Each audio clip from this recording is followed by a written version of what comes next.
América Latina y el Caribe se convierten en el nuevo epicentro global de la pandemia de COVID-19. La región registra más de 3 millones de casos, lo que representa cerca del 50% de los contagios en todo el continente americano, superando así a Estados Unidos.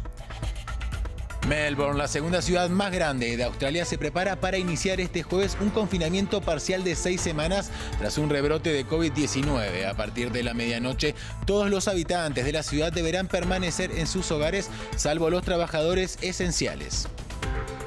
Identifican en México los restos de uno de los 43 estudiantes desaparecidos de Ayotzinapa en 2014. A casi 6 años, el episodio sigue conmocionando al país y las familias piden justicia por el hecho que el gobierno del anterior presidente, Enrique Peña Nieto, acusó a organizaciones criminales de presunto secuestro y masacre en una cuestionada versión conocida como la verdad histórica. Muy buenos días, bienvenidos a las noticias de France 24. Saludamos a toda nuestra audiencia. Muchas gracias por acompañarnos. Soy Santiago Aristía y comenzamos esta emisión con información sobre el avance del coronavirus en América Latina y el Caribe, que se convirtió en el nuevo epicentro global de la pandemia. La región registra más de 3 millones de casos, lo que representa cerca del 50% de los contagios en todo el continente americano, superando así a Estados Unidos. Los casos de coronavirus superan los 11.8 millones en todo el mundo y de ese total América registra unos 6 millones, una cifra que representa más del 50%, están en América Latina y el Caribe. La situación preocupa en una región con sistemas sanitarios precarios y economías en crisis que se agudizan. Ese es precisamente el caso de Bolivia, donde la pandemia provoca una avalancha de despidos y agrava aún más las perspectivas económicas del país. ¡Fuerza, compañeros! ¡Que la lucha es dura, pero venceremos! Estos obreros fueron despedidos de una textilera hace 2 meses. Desde entonces han acampado al lado de la fábrica exigiendo su reincorporación. Pero la empresa cerró sus puertas alegando que ha perdido sus mercados por la pandemia. Queremos reconocer lo que ha pasado aquí en la empresa Altiviver con los trabajadores que durante años hemos venido apoyando para que crezca esta empresa. Nosotros hemos sido despedidos injustificadamente. La textilera ofrece indemnizaciones, pero los obreros quieren volver al trabajo. Más reciente es el despido de 52 trabajadores en la fábrica de materiales de construcción Tecnopor, que asegura que la decisión obedece a razones de fuerza mayor. Ante la ola de despidos, el gobierno ha respondido con un plan de emergencia para crear empleos. Tenemos una bolsa de 19 millones de dólares y el objetivo es que podamos alcanzar 11.000 inserciones laborales hasta antes de fin de año. Los sindicalistas afirman que darán pelea contra los despidos reportados en el Ministerio de Trabajo y los analistas consideran que el plan es insuficiente ante la crisis porque tampoco se ha medido todo el impacto.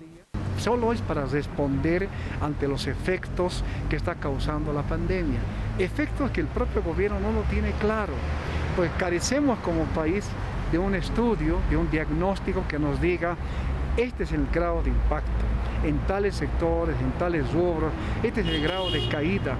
La información en ese sentido es insuficiente.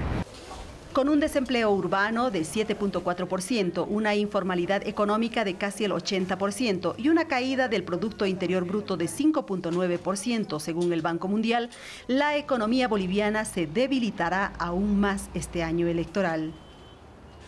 Vamos ahora a Australia porque Melbourne, la segunda ciudad más grande del país, se prepara para iniciar este jueves un confinamiento parcial de 6 semanas tras un rebrote de COVID-19.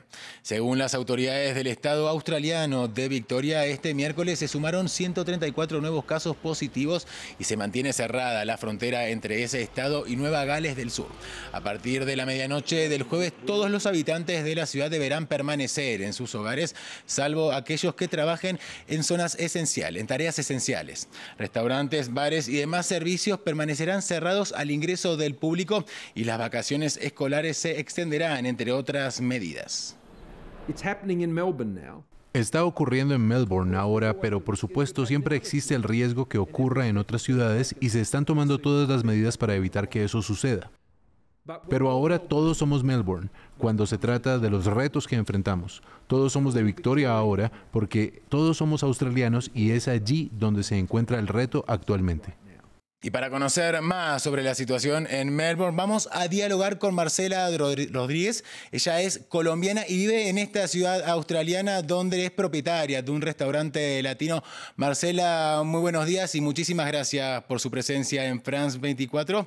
Contanos, Marcela, ¿cómo están viviendo los ciudadanos de Melbourne este retorno al confinamiento y cómo afecta a quienes como vos trabajan en el sector gastronómico? Hola, muchas gracias.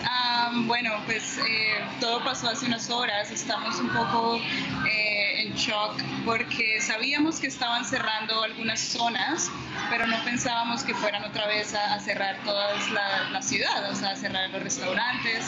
Entonces, pues nos afecta mucho. Estábamos preparándonos ya para abrir. Según las restricciones, ya podíamos recibir 20 personas, entonces estábamos ya preparando, contratando gente, volviendo a retomar todo el menú, los proveedores, en que estábamos ya listos invirtiendo en mercadeo y de un momento a otro pues tenemos que volver a cerrar. Entonces sí, nos afecta mucho y bueno, ahorita es como volver a ver qué va a pasar hace unas semanas, ¿no? Marcela, contanos, ¿cuál es el clima social? ¿Cómo está reaccionando la ciudadanía? ¿Hay preocupación por este rebrote y también por esta medida, ¿no?, de marcha atrás? Sí, pienso que hay dos formas de verlo pues, en una sociedad. Una, personas que piensan que es muy extremo y que no es la forma de afrontar la situación y que es una medida muy extremista, y la otra que es mucho pánico, ¿no? Mucho qué va a pasar, otra vez el desempleo, otra vez volver a un retroceso en todo. Y ahora que son 6 semanas, al principio la primera vez fueron 4 semanas, esta vez son 6, entonces extendieron además el tiempo. Entonces creo que hay mucho pánico y al final es incertidumbre, ¿no? Incertidumbre de qué va a pasar, y yo creo que es como en todo el mundo. Incertidumbre es la palabra, sin dudas. Marcela Rodríguez, muchísimas gracias por su presencia en France 24. Avanzamos con otras noticias. Miles de manifestantes se enfrentaron a la policía y arremetieron en contra del Parlamento de Belgrado, la capital serbia. Muchos están muy enojados con el presidente del país por imponer de nuevo las restricciones por la pandemia de coronavirus, luego de haber reabierto hace 2 meses. Los enfrentamientos dejan por lo menos 60 heridos y más de 20 personas detenidas. Protestando en contra del regreso de las restricciones por la pandemia. Miles de serbios se reunieron a la entrada del Parlamento para exigir la renuncia del presidente. Pero el caos llegó a medida que la multitud enojada intentó abrirse paso en medio de la policía antidisturbios. Fueron golpeados y luego llegaron los gases lacrimógenos. Las peleas duraron hasta las primeras horas de la mañana. Muchos siguen furiosos con el anuncio de su presidente. La situación en Belgrado es alarmante. Tenemos 4.000 personas en los hospitales. Casi todos los hospitales de Belgrado están llenos. Vučić anunció un toque de queda los fines de semana entre viernes y lunes y prohibió las reuniones de más de 5 personas. Pero los manifestantes lo culpan del repunte de los contagios. Nos reunimos aquí para protestar porque nuestro buen presidente levantó el estado de emergencia por las elecciones y ahora quiere imponerlo de nuevo. Los críticos dicen que Vučić levantó la cuarentena temprano para poder realizar las elecciones parlamentarias de junio, en las que su partido fue el ganador. El presidente niega los señalamientos. Justo antes de las elecciones, el gobierno permitió los eventos deportivos y los conciertos, con poco respeto por el distanciamiento social. El país de 7 millones de habitantes tiene más de 300 muertes por el brote. Pero en las últimas 2 semanas, los contagios se dispararon a más de 300 nuevos casos cada día. Y el nuevo primer ministro francés, Jean Castex, apoya el nombramiento de Gérald Darmanin, quien acaba de asumir como ministro de Interior del país y enfrenta acusaciones de abuso sexual y violación. El nombramiento de Darmanin provocó indignación entre muchas francesas y ayer, cuando el nuevo gabinete asumió sus tareas, agrupaciones feministas salieron a las calles de París para rechazar la presencia del funcionario en el gobierno. El nuevo ministro fue acusado en 2009 de violar a una mujer, cargos que fueron desestimados en el año 2018, pero la investigación fue reabierta en enero de este año. Entre otras cosas, el primer ministro Castex aseguró ser el responsable del nombramiento de Darmanin.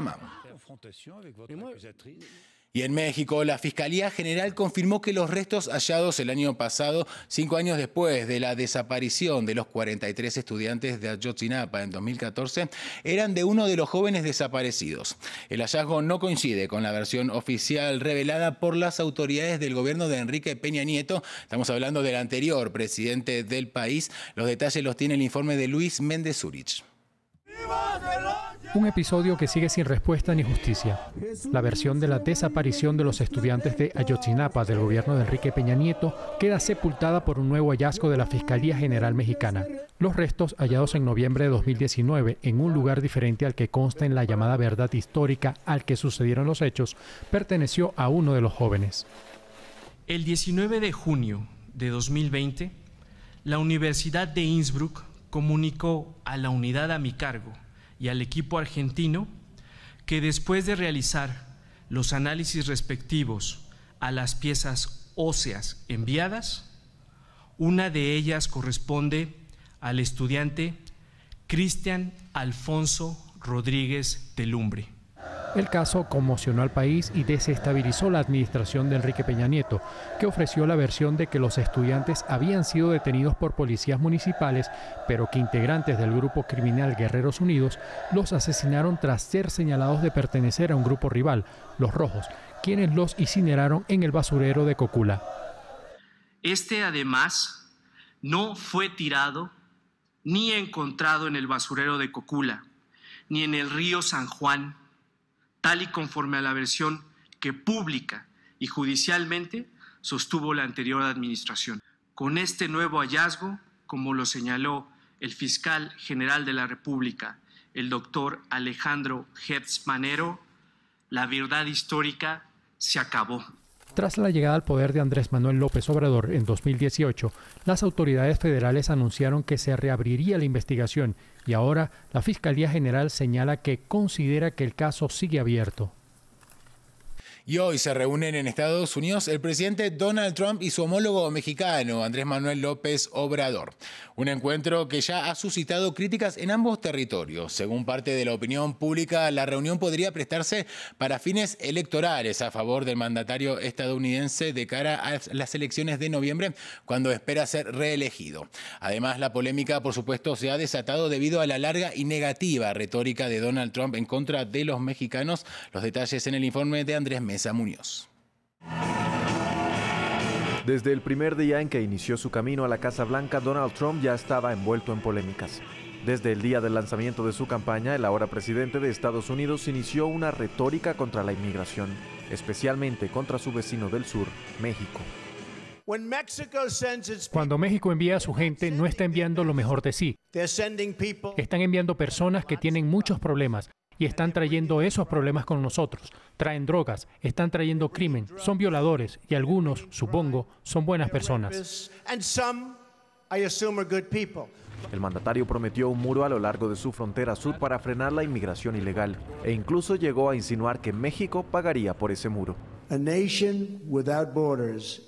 Una nación sin fronteras no es una nación. Desde hoy, Estados Unidos recupera el control de sus fronteras, recupera sus fronteras. Ante las repetidas y masivas caravanas de migrantes que llegaban desde Centroamérica hasta México con la intención de instalarse en Estados Unidos, Trump puso al gobierno mexicano contra las cuerdas, amenazándolo con imponer aranceles con un aumento progresivo si no hacía nada para frenar el flujo migratorio. La gente ha estado diciendo durante años que deberíamos hablar con México. El problema es que México es un abusador de Estados Unidos. Toma, pero nunca da. De acuerdo con Donald Trump, México ha permitido una invasión hacia su territorio, no solo de inmigrantes, sino de traficantes de droga y de personas, además de cárteles. Llegamos al final de otra emisión informativa, pero recuerden que pueden ampliar estas y muchas más noticias en nuestra página web france24.com. Allí podrán ver en nuestra portada que Melbourne vuelve al confinamiento por al menos 6 semanas a partir de esta misma medianoche del jueves.